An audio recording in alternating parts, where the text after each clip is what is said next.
A reading from the Holy Gospel according to Mark.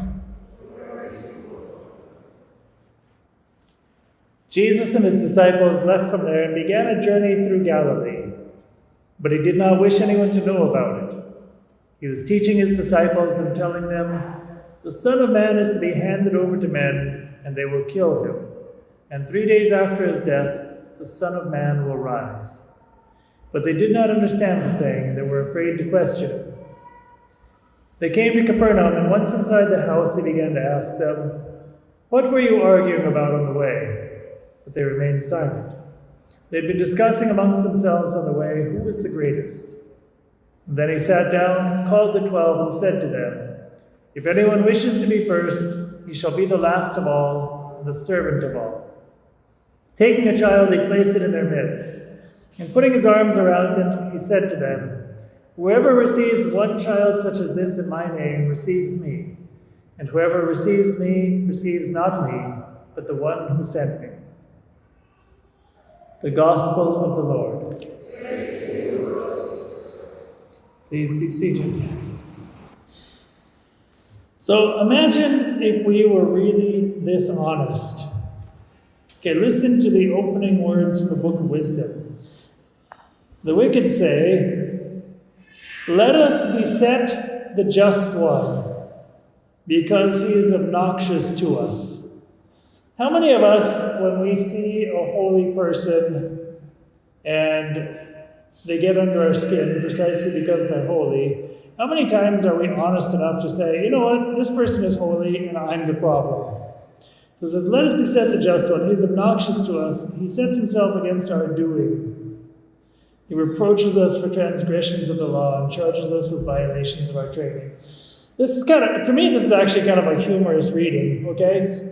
Here's the thing. There's really, if you don't want to change, if you don't want to be humble, and you don't want to be sincere, there is really nothing more irritating than being around somebody really holy. Being around somebody that you know is holier than you are. Or maybe even if you don't know they're holier than you are, at least they have some aspect.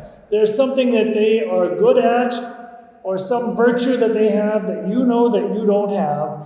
If you don't want to accept that, you don't want to own it, you don't want to be humble, and you don't want to have to change, there's nothing more annoying. And actually, today we've got this statue of St. Padre Pio here. I guess his feast day must be coming up, because otherwise, why would he be here? Padre Pio is actually one of my go-to saints. He's a great one if you're a priest, okay?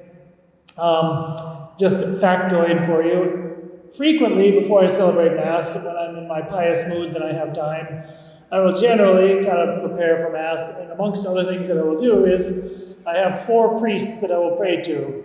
It's Padre Pio, St. Ignatius of Loyola, St. John Vianney, and St. John Bosco. They're all 4 great priests. And each one in their own way has inspired me in different moments.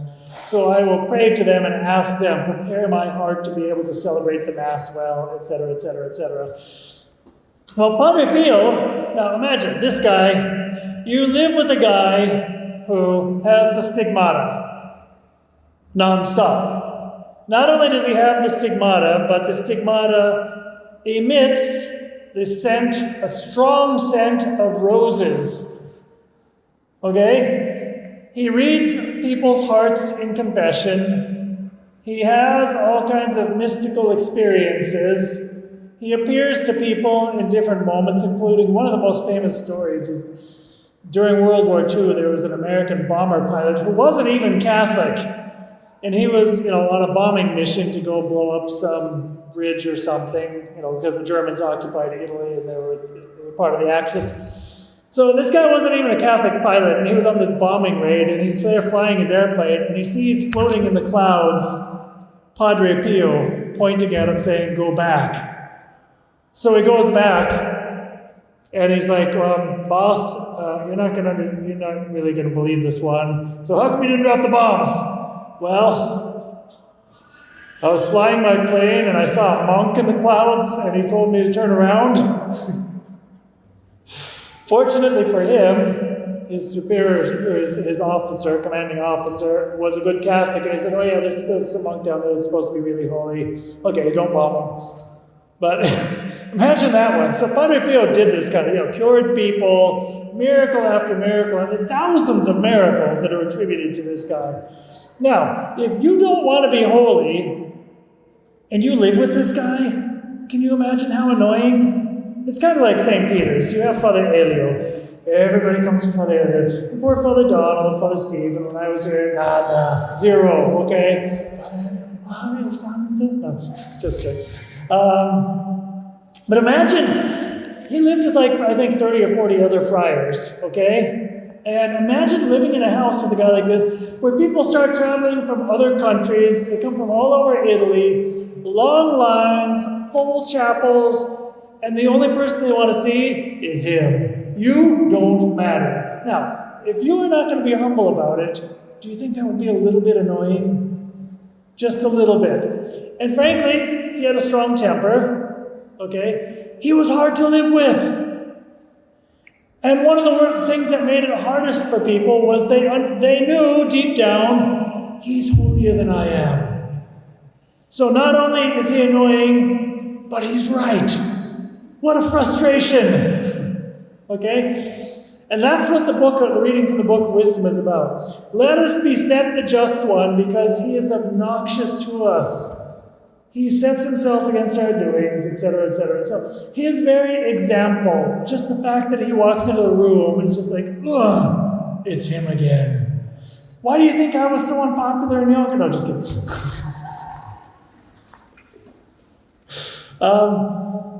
Okay, so what is the reason? Well, actually, all three of the readings today fit together really well. What's the reason? St. James tells us very quickly. He says, where do conflicts among you come from? He says, is it not from your passions that make war within your members? You covet, but you do not possess. It doesn't just mean like I covet this person has the latest iPhone and I don't. Maybe that. Maybe you covet the fact that this person is better looking than I am, or at least they think they are. This person has a better voice than I do, or I think they do. This person, whatever quality, skill, money, whatever the thing is, that if I see that they have it and I don't have it, that if I'm not in a good place spiritually, instead of glorifying God, and instead of recognizing, hey, how great that this person has this, it becomes like a problem for me. Anytime that you notice that somebody else has something good, and you start getting upset about it, the problem isn't in the other person. It's in you. It's in you. So what are we going to do about it? Okay? I'm actually using notes, believe it or not. I don't normally do this with you guys, but I'm actually using notes. So, I don't know, I am told, okay, just so you know, I'm not a woman. I am told by women that this can be a scenario. You are at a party or a social event, and you walk in the room, and especially if you're young, girl in her 20s. Maybe you don't admit to this socially, but there's a part of you in the back of your mind, you walk in the room and you start checking out who's the competition in here. And then you see somebody who's really attractive and well-dressed. And it's like, I hate her. You don't even know her. But you hate her. Why? Because your own insecurity. Now, guys, the same thing can happen. We don't walk in and we don't go around saying, this guy looks like Brad Pitt, I hate him. But I guarantee, if you get in an elevator and some guy who's a Marine walks in, there's a presence. Or a guy who's like a professional athlete walks in, there's a presence. And you realize this is the guy version of the exact same phenomenon. It's like, well, here's me, and here's DK Metcalf. Okay, there's a little bit of if you don't know who DK Metcalf is, he's 6'4", weighs 230 pounds, and I'm not joking, he has about 3% body fat. This guy looks like a Greek statue, and he plays professional football. And this guy walks in, it's like, okay, there's something is like, okay, you know what? I'm going over to the other corner of the room. I'm not even gonna he can be the coolest guy in the world. I don't want to know about it, okay? Because part of you, if you don't want to be humble about it, part of you is like, there's the competition, and I don't stack up, okay? So all of these are kind of humorous examples of what can happen if we choose to make it about ourselves. And see, this is the problem. Whenever we feel these inclinations, whenever we start comparing and feeling jealousy, which, by the way, you know what Shakespeare referred to jealousy as? The green-eyed monster. That was his, Shakespeare called jealousy the green-eyed monster. One of his plays, Othello, that was what it was about, was the vice of jealousy.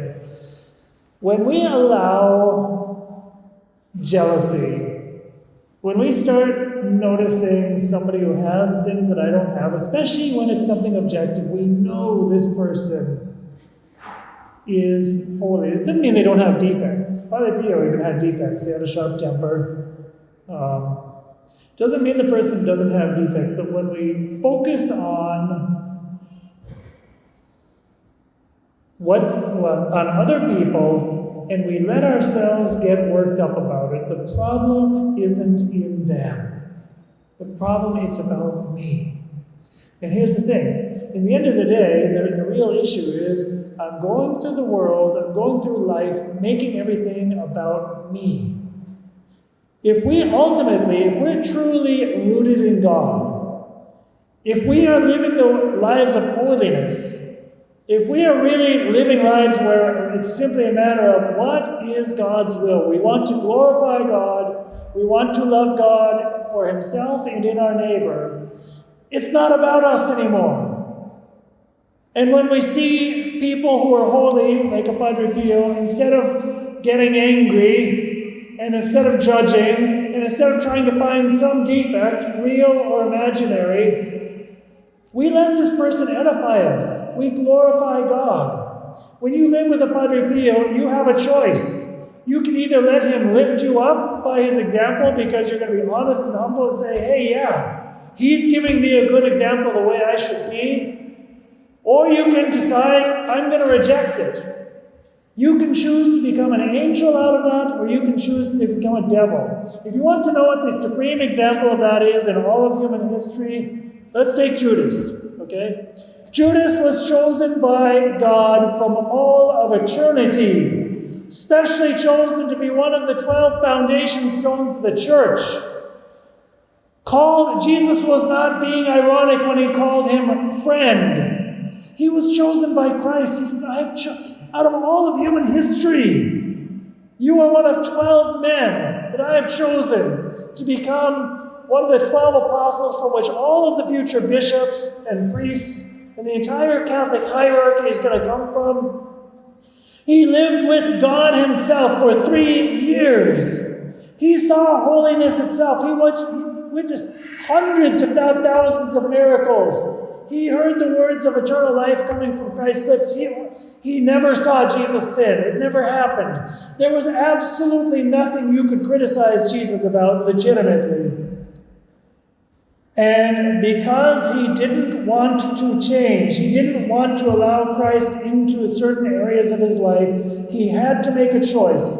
Either I will be humble and become transformed and become the saint that Christ wants me to be, or I will reject him, and not just reject him and walk away and just say, I'm going to pretend he doesn't exist or whatever. I'm going to reject him and betray him so that they crucify him. This is the supreme example of how far it can go. Okay? So I think these readings, if there's nothing else that we take away from these readings, they are a conscience call to say, okay, what if I were going to be that honest? What if I were as honest as the writer of the Book of Wisdom, where he says, at least he's honest. He says, let us beset the just one because he's obnoxious to us. At least he's very honest about life. Nobody really is that honest. We always make up excuses why the person secretly has a dark side. Okay? What if you and I were that honest? Well, if you and I were as honest as that, one of two things would happen. When we come across holiness, in the people in this parish, because there are people in this parish that serve, that are generous, that give their time. Sure, they've got defects. If we were really honest, though, when we see holiness in the lives of people around us, one of two things would happen. We would either become angels or we would become devils. And the question, I guess, is going to be, which one is it going to be for us? How honest do I want to be? And the Father, and Son, and Holy Spirit.